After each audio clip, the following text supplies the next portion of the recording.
Okay, so my name is Emma and I'm 25 years old, and today was supposed to be one of the best days of my life because today, my 25th birthday, I was finally getting access to my trust fund. The trust fund my dad set up before he died, $500,000, money he'd worked his entire life to save, money he wanted me to have for college, for a house, for my future, money that was supposed to change my life. Except there's one tiny problem. It's gone. All of it, every single dollar. And my mother spent it on a spa salon and a Bentley. For the family business, she said. For our future, she said, except the only future she invested in was her own. Let me back up. My dad died when I was 15, heart attack, sudden, devastating. He was 47, healthy, active, never saw it coming. He left me and my mum with life insurance money, his savings and this trust, $500,000 specifically for me, with very clear instructions. Emma gets access when she turns 25. Not before. He knew my mum. He knew her, so he made sure I was legally protected, made sure the money was mine, made sure she couldn't touch it, or so he thought. The years after he died were fine. Not great, but fine. Mum got a job as a receptionist. We lived modestly, small apartment, used car, normal life. She'd mention the trust sometimes. Your father was so smart to set that up for you. You're going to have such a good start when you turn 25. I wish I had something like that when I was your age. Always with this wistful tone, like she was jealous. But I ignored it because it was my money. Dad's gift to me. She couldn't touch it, right? Wrong. When I was 19, Mum came to me with a proposal. She was excited, glowing even. Emma, I have an amazing opportunity, a chance to start my own business, a spa salon, high-end, luxury, the kind of place that makes real money. She showed me a business plan, market research, projections. It actually looked legitimate. But here's the thing, she said, her voice dropping. I need capital, start-up money. And I was thinking, what if we used your trust fund, just temporarily, as an investment? I stared at her. Mum, I can't access the trust until I'm 25. That's 6 years from now.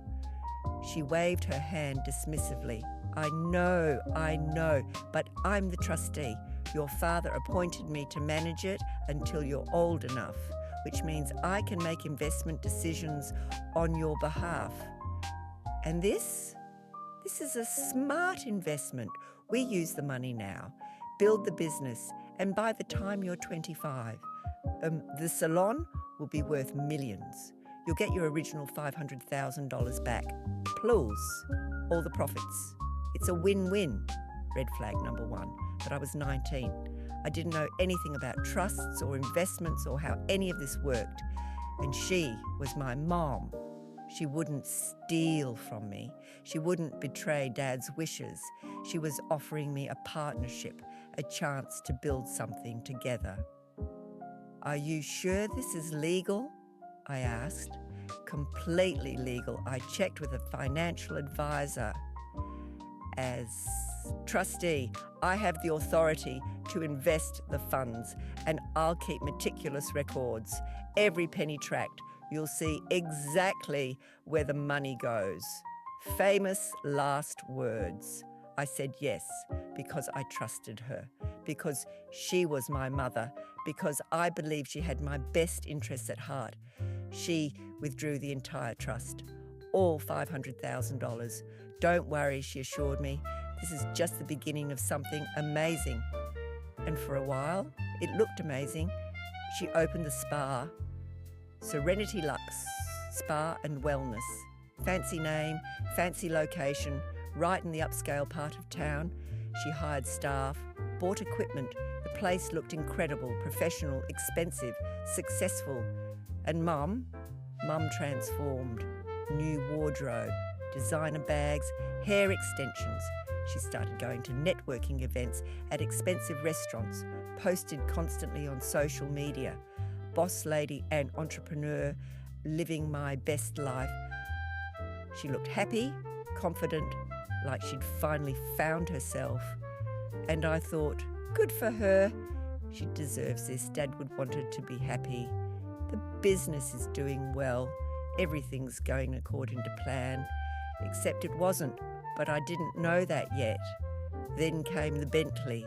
I came home one day and there it was, parked in our driveway, a brand new pearl white Bentley Continental GT. I stood there, staring at it like it was a UFO. Mum walked out, keys in hand, beaming. Surprise! Mum, what is this? It's my new car. Well, our new car for the business. The business needs a $200,000 car. She laughed. Emma, image is everything in this industry. Clients need to see success. They need to know they're investing in a high-end experience. This car, this is marketing. Marketing. A Bentley. For a Speol. Red flag number 2.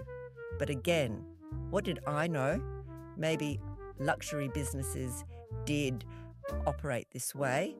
Maybe this was how you attracted wealthy clients. She certainly seemed to know what she was doing. Plus, she added, I'm leasing it through the business. It's a tax write-off. Smart business move. Tax write-off. Business expense. She had an answer for everything, and I believed her because I wanted to believe her. Over the next few years, Mum's lifestyle kept escalating.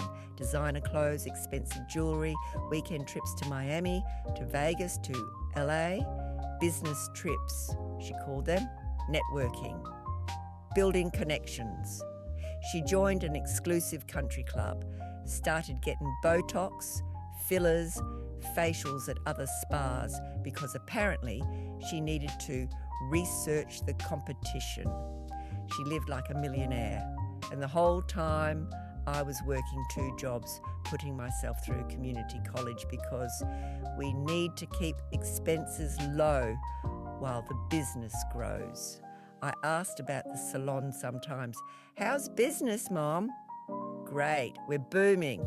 Best decision I ever made. Are we making a profit yet? Well, not yet. Businesses take time to become profitable, but we're building the foundation. Trust me, by the time you're 25, this place will be a gold mine. Trust me. Famous last words. Part 2. I trusted. Didn't make sense. $40,000 for office furniture, $15,000 monthly car payments, $8,000 for business travel every month, $25,000 for marketing consultants. These weren't business expenses, these were her expenses, her furniture, her car, her vacations, her life. Mum, you spent my entire inheritance on yourself. It wasn't like that. Then what was it like? Because from where I'm standing, you stole $500,000 from your daughter and used it to fund a lifestyle you couldn't afford. Tears started rolling down her face. I was going to pay you back. The business was supposed to take off. I thought, I believed that by the time you turned 25, we'd have made enough to replace the money and give you a share of the profits, but it didn't work out that way. So you just kept spending, kept living like a rich person while I worked 2 jobs. I had to maintain appearances for the business. What business, Mom? You have 12 clients a week. You're hemorrhaging money. This place isn't profitable. It's a money pit. My money pit. She covered her face, sobbing now. I'm sorry. I'm so sorry. I made a mistake. I thought I could make it work. You thought you'd get away with it. You thought I'd never find out. You thought you could steal from me and I'd just accept it. I didn't steal. Yes, you did. Dad left that money for me, not for you, not for your fake business, for me. And you took it. You betrayed me. You betrayed him. That hit her. She looked up, face streaked with tears. Your father would understand. My father would be disgusted. He set up that trust specifically to protect me from you. He knew you'd pull something like this. That's why he made sure I couldn't access it until 25. So I'd be old enough to protect myself. But he didn't account for you being the trustee. He didn't account for you being a thief. I left, drove straight to a lawyer, a real one. Not some family friend or financial advisor, a lawyer who specialised in trust disputes. I told him everything, showed him the bank records, the business expenses, the Bentley lease, the country club membership, everything. He listened, took notes. And when I finished, he looked at me very seriously. Emma, what your mother did is called breach of fiduciary duty. As trustee, she had a legal obligation to manage the trust in your best interest, not hers. By using the funds for personal expenses disguised as business investments, she broke the law. Can I sue her? Absolutely, and you should. You're entitled to the full value of the trust plus damages. If she can't pay, the court can force her to liquidate assets, the salon, the car, everything to repay you. How long will it take? Cases like this, 6 months to a year, depending on how much she fights it. I filed the lawsuit the next day. My mother, my own mother, I was suing her, and part of me felt terrible, but the other part, the bigger part, felt justified because she stole from me. She lied to me. She betrayed Dad's memory and my trust. And she deserved to face consequences. Mum tried calling, texting. Please don't do this. We can work this out. You're going to destroy me. Destroy her? What about what she did to me?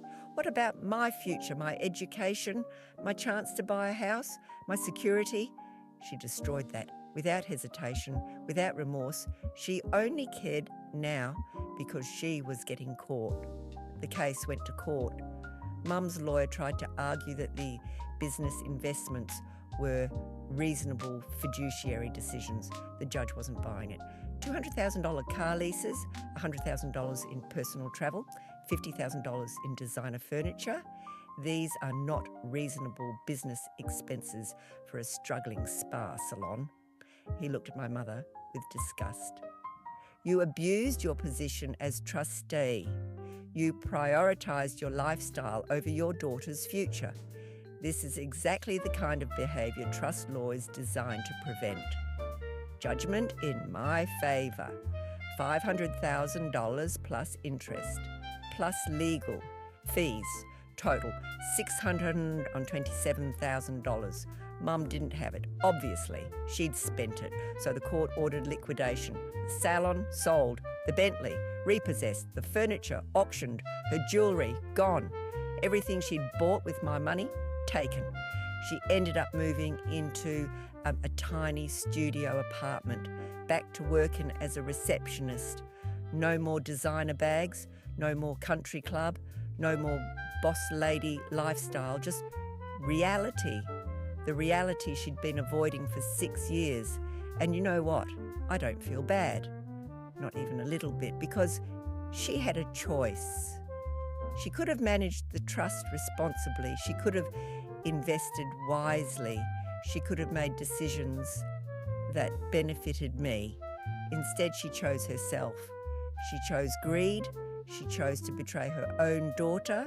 And now she's facing the consequences. I got my money back. Most of it anyway. After legal fees and the salon's debts, I ended up with about $480,000. Not the full amount, but enough to pay off my student loans, enough for a down payment on a house, enough to start the life my dad wanted me to have, the life he worked for, the life he died believing I'd get. And every time I think about my mother, about what she did, about what she lost, I think about my dad, about how he tried to protect me, about how he set up that trust with such care, such love, such foresight.